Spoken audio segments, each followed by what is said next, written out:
Yankees fan, but be gone. And it's quiet because Bentley's busted again. He did something wrong.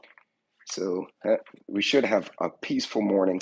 I can't stay on too long. I do have meetings because I, as you guys know, am a professional. I do have commitments. And ironically, having the job I do allows me to do the things I do. I don't know if that makes sense.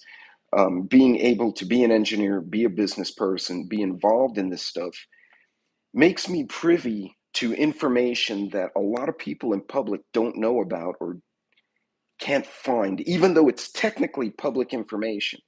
They make a point of hiding it, or putting it in places that everyday folks just cannot access easily. And sometimes that's done by design. Sometimes it's just done because of some protocol that was set 100 years ago, which they probably need to update. But I wanted to, hey, Canadian, I wanted to read something because a lot of people are like, you don't, well, not you guys, but a lot of people come and say, you don't understand Marxism, you don't understand communism because it's good. And it's like, no, it's not good. Actually, it's granted, run amok. Hey, good morning, Nanya. Run amok capitalism is not good either, right? Because companies will screw people too. But I'm going to read this. I actually wrote notes in this damn thing. This is page 22 from Mr. Marx's book. This is the Communist Manifesto itself. So just so you guys can understand, there are 10 guiding principles. Okay, so nevertheless, so page 22 if you have this version. Hey, Cold War, you're going to love this one. Look, we're reading this morning. So just something to think about, the people we're dealing with on a day-to-day basis who keep saying, oh, we're going to take your right to speech, we're going to put you in jail if you don't do things with your kids. This blows my mind. Capital gains tax. Yeah, and then you have capital gains tax, right? Well, unless you sell your stock long, then it's 10%. So, yeah, you got to, and that's the other thing. I think Trump was the only candidate I've seen, and Trump has a potty mouth, granted, but he admitted it in the campaign against Hillary. He said, I know the system's rigged because I use it, but so do her donors. And Hillary got really upset with that, but it was true. People don't know how the systems work, how the tax codes work. So as a result, we wind up battling the system because folks don't know stocks. Land is much better than stocks, but I'm just saying. And actually, there's supposed to be a way you could take stocks, sell them, invest them in certain types of land, and not pay the big tax. But I don't know how to do that, and I'm not a financial advisor. But allegedly, there's a way to do it if you declare it as an investment. You're basically taking an investment from here and rolling it into another investment. So, like, I think it's an ag kind of thing. Like, I'm taking my 401k and putting it into a farm, which is now my investment. But I don't know how that works. Like, that would be complicated. And I think, hey, farmer, yeah, and if you do it wrong, you get screwed. So here comes the trash truck. So the dogs may flip out here. So this is the 10 guiding principles for, right, you can't have any income. Everything any equity profit has to roll immediately to the other thing. Hey, KP Heathen, welcome. Okay, so 1, the abolition of property in land and application of all rents of land to public purposes. I'm assuming they mean rents of land, like rental land. Hey, Teresa. Hey, Mad Dogs. So the first thing, and Nunya, we just talked about this. Yeah, we're investing in land, forget stocks. The first thing they say, abolition of property in land and application of all rents of land to public purposes. Communism is a form of homosexuality. Actually, that's further down, not specifically homosexuality. I got to go buy coffee and a client at 9 a.m. All right, be good. I got an early breakfast too with a client of mine. So yeah, I won't be able to stay on too long. So 2, a heavy progressive or graduated income tax. Sound familiar? 3, And drive safe, Canadian, because people are driving stupid lately. I don't know why. 3, confiscation of the property of all immigrants and rebels. And so I actually circled that. I'm like, wait, who the hell are the rebels? And I'll get into that in a second. 5, centralization of credit in the hands of the state. CBDC. Are you guys tracking me here? By means of a national bank with state capital and an exclusive monopoly. 6, centralization of the means of communication and transport in the hands of the state. 15-minute cities. You guys tracking me? You still with me here? I reread this last night because I was writing a paper and I wanted to compare. Hey Joe, what's going on? Political systems. And I reread this. Hey Mad Dogs. They left because everything. Yeah, exactly, Mad Dog. But then where was I? Oh, extension of factories and instruments of production owned by the state and bringing into cultivation of wastelands and the improvement of the soil generally in accordance with a common plan. So basically the nationalization of the farms, which if you have a very rich person who's communist, they can buy up a bunch of farms and then make them available to the state for a tax write-off. So again, equal liability of all labor, establishment of industrial armies, especially for agriculture, which is basically, workers, like unions gone rogue kind of thing. Number 9, combination of agriculture with manufacturing industries, gradual abolition of the distinction between town and country by a more equitable distribution of the population over the country, over the nation. So you have urban and rural. That's the only thing where they differ. It's Bidenomics. Hey, old Joe Biden. It's 1 of the 3 balls seem to be affecting vaccinating. Yeah, that does. Personally, I like a 12 gauge slug, but that one works really well at distance too. So we won't, I'll go with that too. Where was I? Number 9. Okay, number 10. Free education for all children in public school, abolition of children's factory labor in its present form, combination of education with industrial production, etc. Now, some of the concepts, the way they're written by Marx, and again, this is translated from his original language, which I believe he was Swedish, wasn't he? Damn it, now I don't remember what the hell he was. Like, he wasn't Russian. Frederick Engels was Russian. Let's see. No. Now, keep in mind, this was written at a time when there was still like a functional aristocracy in the European nation pre-World War I, and then World War II. Swede. Okay, I said, what did I say? They were both German and Swede. Okay, so they were in that central part. But are you seeing and that one's Swedish fish? You're seeing the similarities between what we're seeing being done and what was written. Thank you, Mad Dogs. And Cold War. Yeah, hey, random. The similarities between what's being done today and, like, again, the abolition of property. What better way to abolish property than to create an inflationary environment where people can't afford homes, where they will foreclose on homes?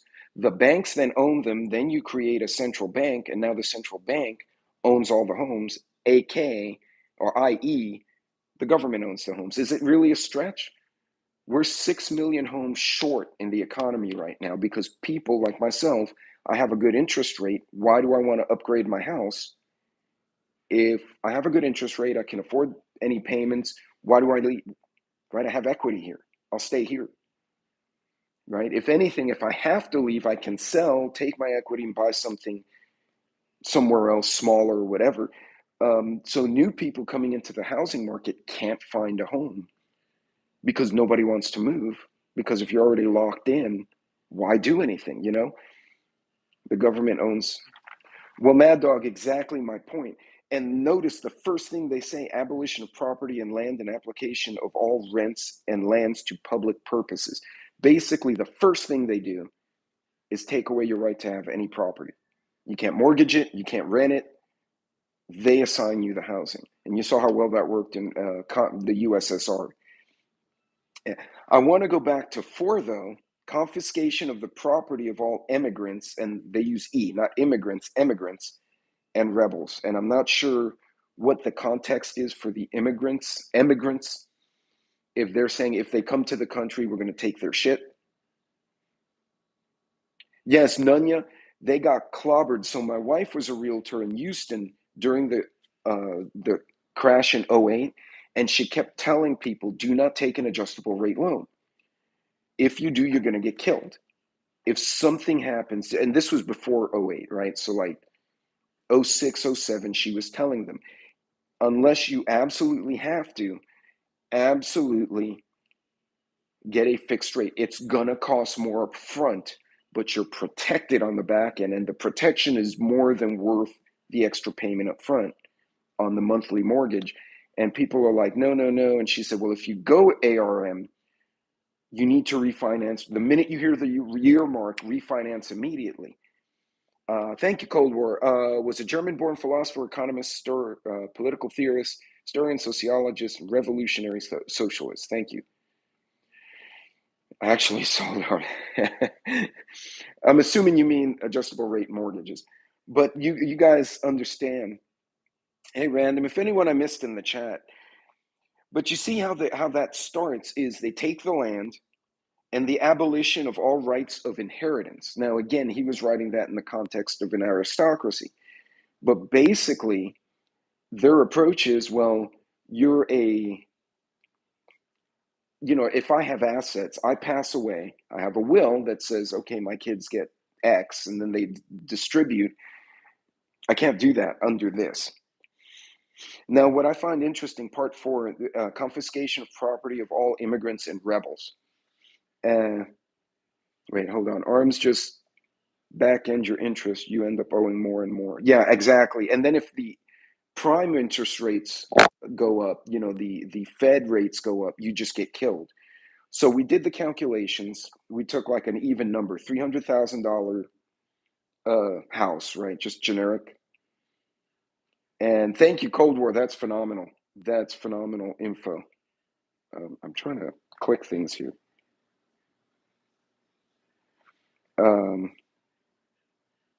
Cool. Hold on. So in theory, that worked. Cold War, I think I just made you a mod, but I'm not sure if I did that right. Hopefully I didn't mute you by accident because I don't have glasses. It looked like create a mod, not kick you off. So if you could comment just to make sure you're still there, because I have done that. I tried to mod someone and I wound up or highlight them only on my phone.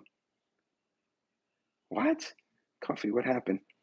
My laptop is not allowing any of my comments to go through. Once Nunya up north, it's not so easy. Good morning, Teresa. Hey, Teresa is in here. Good morning. But what I found, the confiscation of property of all immigrants and rebels. Well, you're now a standard moderator. Okay. I have no idea what the different levels of moderator are. I just clicked the one I saw first. Thank you, Cold War. Confiscation of property of all immigrants and rebels. And I'm wondering, well, what the hell did they mean by rebels? Like, is it like the Rebel Alliance will fight the empire? Like, what the hell did they mean? Especially back in the 1800s, like Cold War just put, these guys were in the 1800s. Hey, Scott, and it said, this is from the next page. So page 23. And I was doing a paper comparing political economic systems for my MBA, and that's why this is all scribbled up, because it was such an easy comparison. The hence one can make other mods. Okay, thanks, Joe. That's good to know. So political power, properly so-called, is merely the organized power of one class for oppressing another, according to him. If the proletariat during its contest with the bourgeois is compelled by the force of circumstance to organize itself as a class, and by means of a revolution, it makes itself the ruling class and as such sweeps away by force the old conditions of production. So this was him lashing out at uh, at the upper class or the working class. But they make reference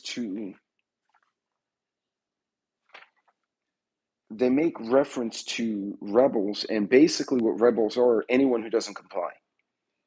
So you don't get your you don't do what we say, you don't vote a certain way. Honestly, if a president went and said, if you don't vote this way, you ain't Puerto Rican, that would have pissed me off. So, but again, that mentality, we know what's good for you because you don't know what's good for you. But those are literally verbatim the 10 guiding principles of Marxism. So why people would want that in their lives, I can't compute that in a bunch of ways. Another one, the bourgeois, which is the elite. You're probably a Cuban, bro. That would make me even worse because the Cubans I know, they hate communism a lot. Um, the bourgeois sees his wife as a mere instrument of production, which he's referring to. I take bribes from China.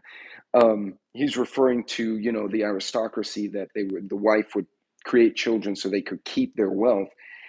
So you have to understand it in the context of the time.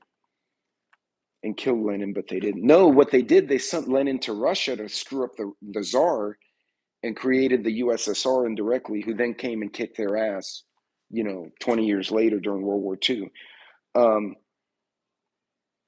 Let me see where I lost my place here. He hears that the instruments of production are to be exploited in common and naturally can come to no other conclusion than that the lot of being common to all will likewise fall to women. And I'm probably not reading the right section, but essentially what it's saying is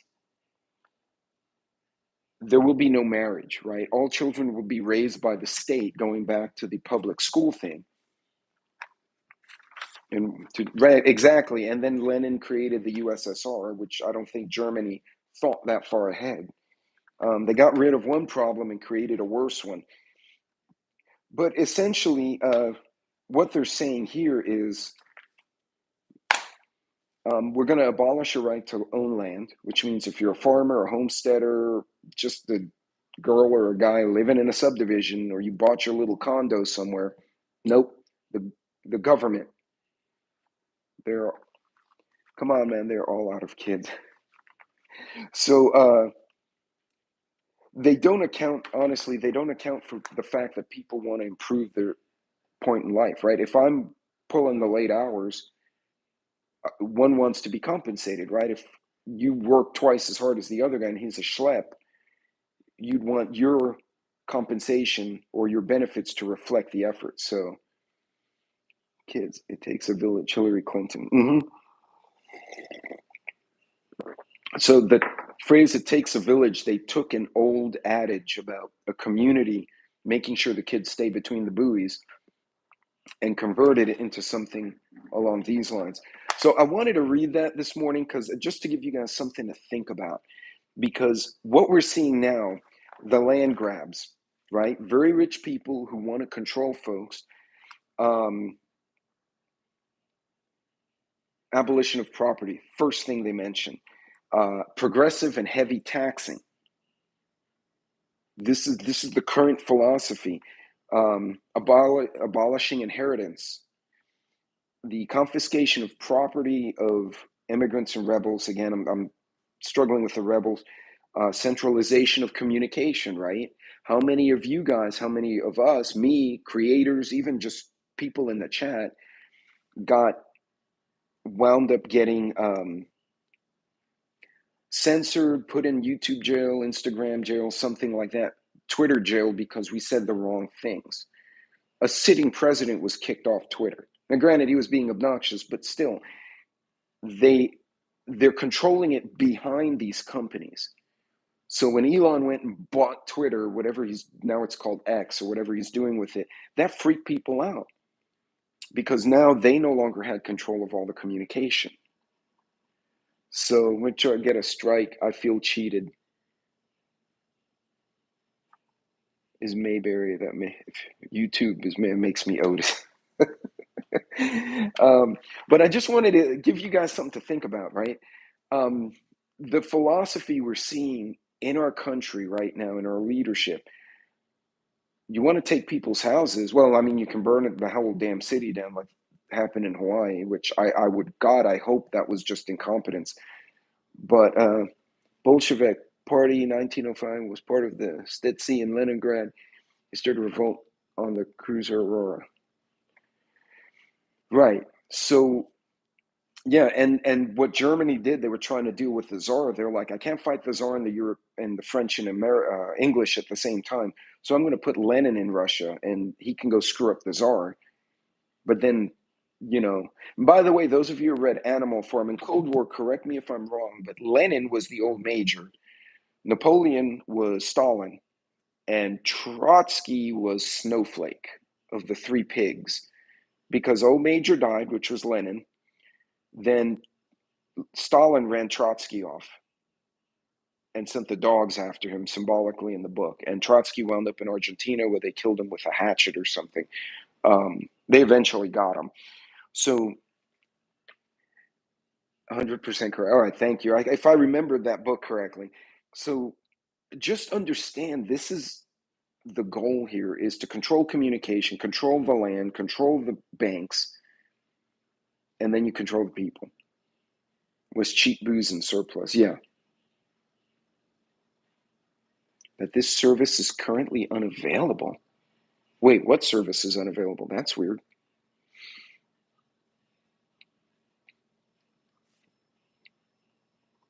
Maybe it was Mexico. I don't know. Anyway, he got killed by an axe of some type, but I thought it was Argentina. Maybe it was Mexico. Study a few years back that showed for every dollar you make from birth to death, you actually only get to keep 9.1 cents after all the taxes. I believe it. I believe it. And this is in a republic. Oh, wow.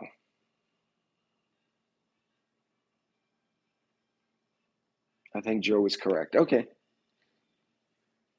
So, yeah, folks, I just wanted to, share that with you. Just something, food for thought.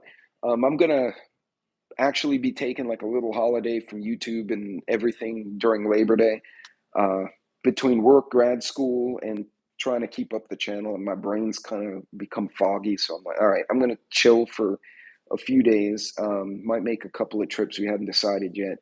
But so you might see little pictures and videos pop up here and there, but it won't be any live streams or anything like that. But yeah, folks, just something to think about, because this is the kind of stuff you want to be careful with, right? Because, thank you, Teresa. We have a lot of politicians who are like, oh, a central bank would be great. And they're thinking, a lot of them are thinking in a very noble sense. Oh, yeah, we're doing good for this person or that person, not realizing that there may be someone behind the scenes twisting knobs to take all these well intentioned laws and actions and turn them into something like this guy describes. And it's a very slippery slope once we start going down there. So, anyway, folks, look, I'll see you all later. God bless, Godspeed. Be safe out there. Be careful with drivers on Labor Day. And stories about being cured of their mentally ill violence. And my uncles had a bunch of stories about that from Korea. But anyway, they said I just got another strike. Mad Dog got a strike. They gave me a warning the other day because I put out medical malpractice, medical misinformation, because I referred to certain companies as taking advantage of a situation. Not that you should or shouldn't take medical advice, but that the companies were profit driven and may not be acting in the best interest of the people. And that got me a warning. So don't know what to tell you there. That sucks, Mad Dog. Uh, they are carpetbaggers, so there you go. All right, guys. Well, I'll let you all go. You guys take care. I got to go get ready for my day. But be careful out there. Keep out of trouble. And I will see you all probably next week, other than a few short little videos. Be good.